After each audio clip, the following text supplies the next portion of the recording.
2024 के आने में अभी भी 4 से 5 दिन बाकी है। अभी से ही एईपीएस के ट्रांजैक्शन में बहुत ही बड़े-बड़े अपडेट होने लगे हैं एनपीसीआई की तरफ से। अगर आप किसी भी कंपनी के एईपीएस संचालक है तो आपको पता होगा कि इंडियन बैंक का अब एईपीएस करने में प्रॉब्लम हो रहा है। बहुत सारे लोग कॉल करके भी बताए हैं और बहुत सारे लोग हमारे शॉप पर भी आए हैं, उनका भी ऐसे ही प्रॉब्लम आ रहा है। तो दोस्तों मैं आपको बता दूं कि बैंक की तरफ से ही इन लोगों का एईपीएस को डिसेबल कर दिया गया है, आधार इनेबल पेमेंट सिस्टम को डिसेबल कर दिया गया है, जिसकी वजह से आधार से पैसा नहीं निकल रहा है।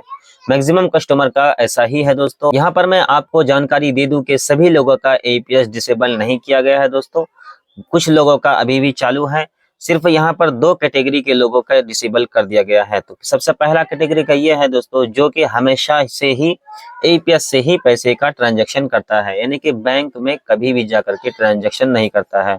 सिर्फ जब भी पैसा आता है तो एईपीएस के द्वारा ही निकाल लिया जाता है, जिसकी वजह से उन लोगों का आधार पेमेंट सिस्टम को ब्लॉक कर दिया गया है।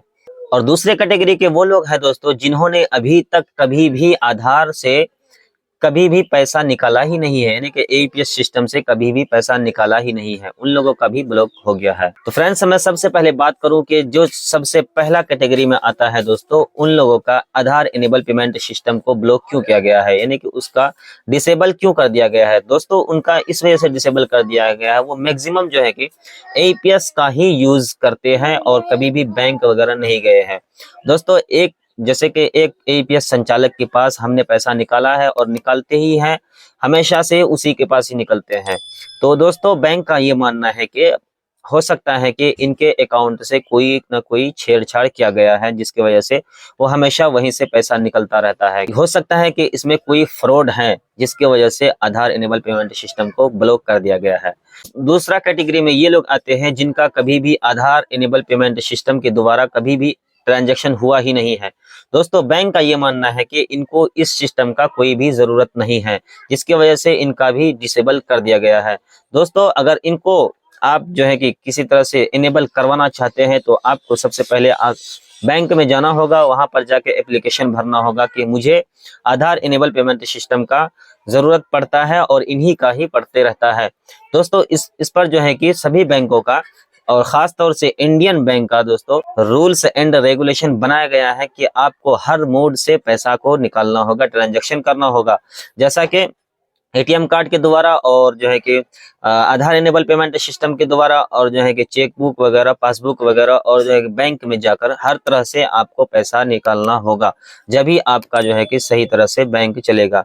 अगर आप पूरे 1 साल के अंदर में कभी भी बैंक नहीं जाते हैं तो दोस्तों डेफिनेटली आपका आधार इनेबल पेमेंट सिस्टम बंद कर दिया जाएगा फिर से दोबारा। दोस्तों हम लोग भी परेशान हैं, कभी बैंकों की तरफ से कभी एनपीसीआई की तरफ से नए नए कानून, रूल्स एंड रेगुलेशन लागू होते जाते हैं दोस्तों। इनका सबसे बड़ा रीजन यही है कि दोस्तों बैंकों को सबसे ज्यादा फ्रॉड का केसेस पहुंच रहा है आधार इनेबल पेमेंट सिस्टम के द्वारा।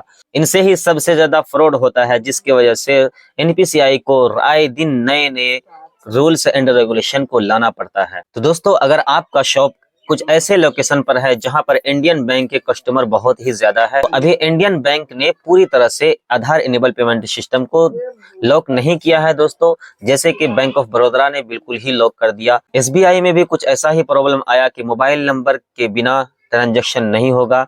तो दोस्तों ऐसा कोई भी प्रॉब्लम इंडियन बैंक में अभी नहीं आया है, लेकिन अगर आप इसको चलाना चाहते हैं, इसको कंटिन्यू रखना चाहते हैं तो दोस्तों अपने कस्टमर को आपको सजेस्ट करना होगा कि आप जाकर के बैंक में ये फॉर्म भरिए और उसके बाद जो है कि आपका आधार इनेबल पेमेंट सिस्टम चालू हो जाएगा। इन सब काम करने के बाद फिर से आपके कस्टमर आपके शॉप पर आना चालू कर देगा। और दोस्तों इनको सबसे बड़ा काम आपको ये करना होगा कि आपको अपने कस्टमर को गाइड करना होगा, उन्हें बताना होगा कि आप ये काम कीजिए। वो काम करने के बाद आप जो है कि उनका एटीएम भी दिलवाइए। इससे फायदा आपको ये होगा दोस्तों, अगर आपके कस्टमर आपके पास एटीएम लेकर आते हैं, अब एटीएम मशीन से पैसे को निकाल देते हैं, तो इससे बेनिफिट बहुत ही बेहतर होगा, क्योंकि आधार इनेबल पेमेंट सिस्टम का कोई भरोसा नहीं है दोस्तों, कब ये डूब जाएगा और कब इसे जो है कि एनपीसीआई क्लोज कर देगा कोई पता नहीं है। जब कस्टमर आधार इनेबल और डेबिट कार्ड से भी पैसा निकालेगा तो बैंक को लगेगा कि हाँ कस्टमर ही अपने खाते से पैसे निकाल रहा है।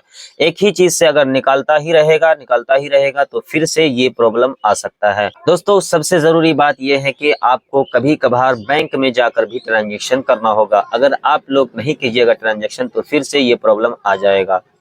तो दोस्तों उम्मीद करता हूं कि आपको ये वीडियो बहुत ही अच्छा लगा होगा। अगर अच्छा लगा है तो वीडियो को लाइक कर दीजिए, चैनल को सब्सक्राइब करना ना भूलें। मिलते हैं अगली वीडियो में, तब तक के लिए अस्सलाम वालेकुम वरहमतुल्लाह।